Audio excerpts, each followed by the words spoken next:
Buenos días, ¿qué tal? Polida, Serrano, mesa, bueno, lo que a la mesa se puede decir, ¿no? Porque ahora es una mesa virtual. Una de las características de la columna esta de los martes, desde que nosotros comenzamos, fue tratar de democratizar la información económica, ¿no? Que la información económica fuera lo más simple posible, que se entendiera de la mejor forma posible, y además respaldada por la información de dónde salía. Siempre nosotros presentamos de dónde sale la información. Que encontrar la información es otra cosa, ¿no? Porque varias veces hubo oyentes que nos mandaron WhatsApp o nos llamaron diciendo de dónde había sacado tal información del INE que no la encontraban, por ejemplo, el Instituto Nacional de Estadística, y nosotros le decíamos, bueno, tenés que entrar a Microdatos, de Microdatos por acá, si no nosotros tenemos que ver todo el camino, se lo mandamos por WhatsApp y ahí entraba y decía, pero es imposible encontrar la información en la página del INE. Y sí, lamentablemente entrar a la página del INE hay que conocer mucho, un amigo es como bailar con 4 ex-suegras, no a la vez, porque es complicadísimo, pero toda la información está. ¿Por qué traemos esto? Porque en estos momentos se ha generado una discusión, la semana pasada se hizo una mesa en la cual habló el economista Olesker, el anterior vicedirector de OPP, Saavedra, hizo un artículo en relación a que toda la información de los miles y miles de personas que estaban colgados del pincel, sin seguridad social, sin esto, sin lo otro, estaban en la página del INE, que era un 25%, por eso el señor presidente actual lo desconocía. Apareció la discusión y el video que Martínez dice un 5% en campaña, no un 25%. Aparece una agencia de la publicidad diciendo que está editado ese video de Martínez, pero la realidad es que nosotros hemos durante muchos martes comentado de que los indicadores que se estaban manejando en Uruguay estaban o muy cerca del borde, ¿no? De que no reflejaban la realidad, aunque sí eran reales. A ver si me explico. Uruguay tiene una característica en los indicadores, por eso son muy respetados a nivel mundial, que no tenía Argentina con los Kirchner. Argentina con los Kirchner se levantaba Kirchner o se levantaba la esposa, y definían que la inflación era del 1%, por ejemplo.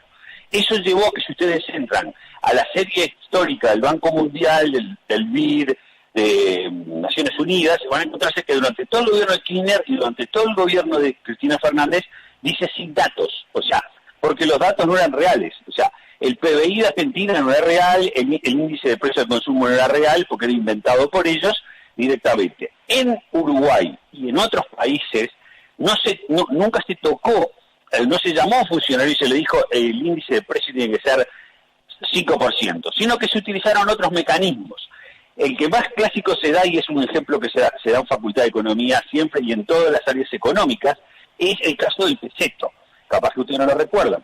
En el gobierno de Mujica, como el pasado no estaba dentro de la canasta del índice de precio de consumo, porque ¿cómo se mide el índice de precio de consumo? Se toma una canasta de productos que va desde los alimentos hasta el transporte. Actualmente está yendo el celular y el cable, la TV cable, y se consulta por parte de encuestadores cuál es el precio. Entonces se compara el precio de este mes con el precio del mes pasado, y ahí se hace si hay un incremento o no hay incremento del índice de precio de consumo. Ahora bien, si yo alguno de los elementos que está dentro de esa canasta, en el caso del peseto, que está dentro de la canasta del índice de precio de consumo, aunque el peseto no lo comen los pobres, ¿no? Directamente, yo lo bajo, hago bajarlo, el funcionario cuando va a consultar al supermercado, y el peseto bajó 15%, o sea, el peseto bajó de 300 pesos el kilo a 200 pesos, hubo una baja de 100 pesos. Esto fue lo que se hizo, o sea, Mujica consiguió un acuerdo con los frigoríficos para bajar el peseto. Claro, cada vacuno tiene 2 pesetos, ¿no? O sea, y se vende en los barrios más de mayor poder adquisitivo, o en los supermercados en el interior de mayor poder adquisitivo, y el índice de precio de consumo bajó. Lo otro es el UTE Premia, ¿no? El UTE Premia es, ¿qué pasa? Cuando la inflación se iba subiendo, se iba disparando cada vez más, el gobierno inventó el UTE Premia. El UTE Premia es, yo llego a diciembre, y para tratar de bajar la inflación, sea como sea, yo digo, bueno, todo aquel que prendió una lamparita, todo aquel que puso una lamparita de eficiencia energética, yo lo premio con un 50% de la tarifa. Entonces le bajo el 50% de la tarifa. Cuando el evaluador del INE va a investigar el consumo de los hogares típicos, se encuentra de que la luz de diciembre bajó, porque es una realidad, bajó, porque usted está regalando el 50%, o el 60%, o el 70%. lo que sea. Eso es el mecanismo que se utilizó para bajar el índice de precio al consumo. En el caso de la línea de la pobreza, que lo discutimos muchísimo en las columnas del martes, que es lo que hoy está en plena discusión, la línea de la pobreza en Uruguay se refiere a los ingresos, o sea, es un cálculo medido históricamente, ya Naciones Unidas no lo admite, hoy lo que estamos hablando es el índice de desarrollo humano, por todo lo que se empezó a ver que ocurrió en América en los últimos 10 años con distintos gobiernos.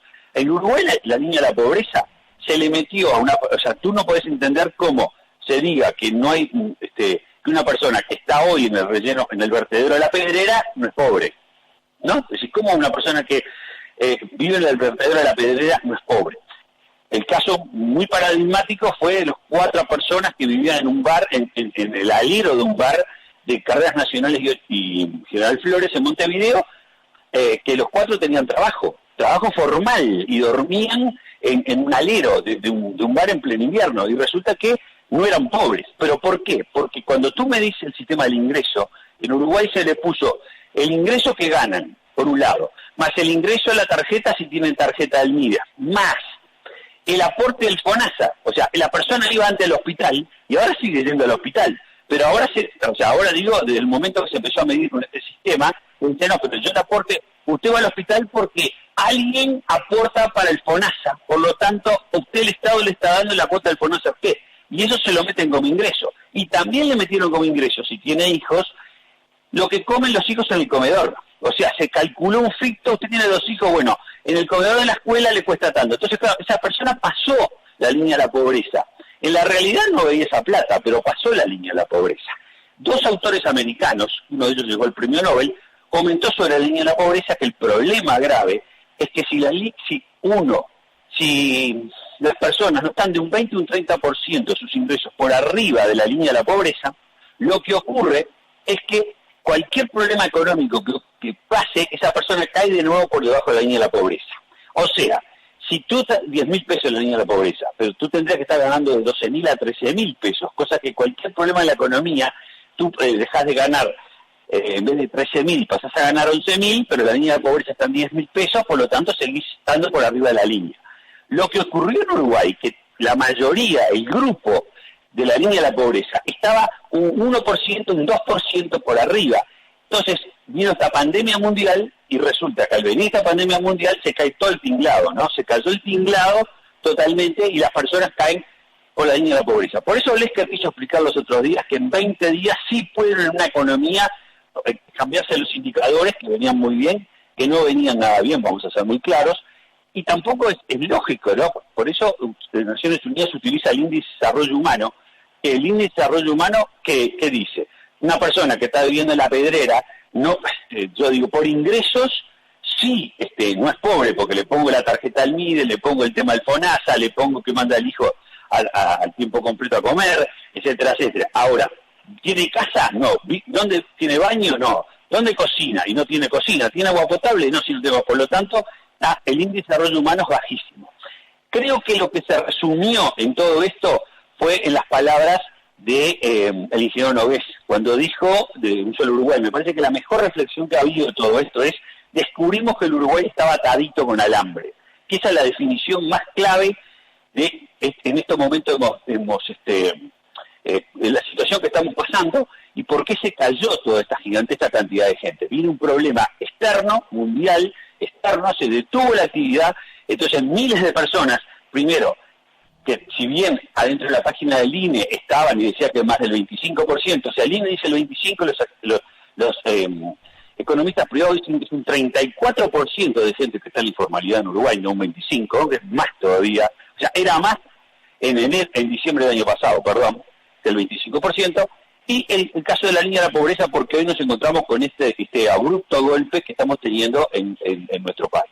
Creo que nosotros en todos los martes hemos tratado de explicar esto en forma clara y hemos hecho los comentarios al respecto para que se entendiera, y las advertencias de que cualquier problema que podía haber, nunca pensamos que iba a haber una pandemia, ¿no? Pero simplemente un retroceso en nuestra economía por cualquier problema del mundo que había, no una pandemia como esta, nos podía afectar fuertemente. Era un poco lo que queremos desarrollar en el día de hoy, Serrano y Polilla.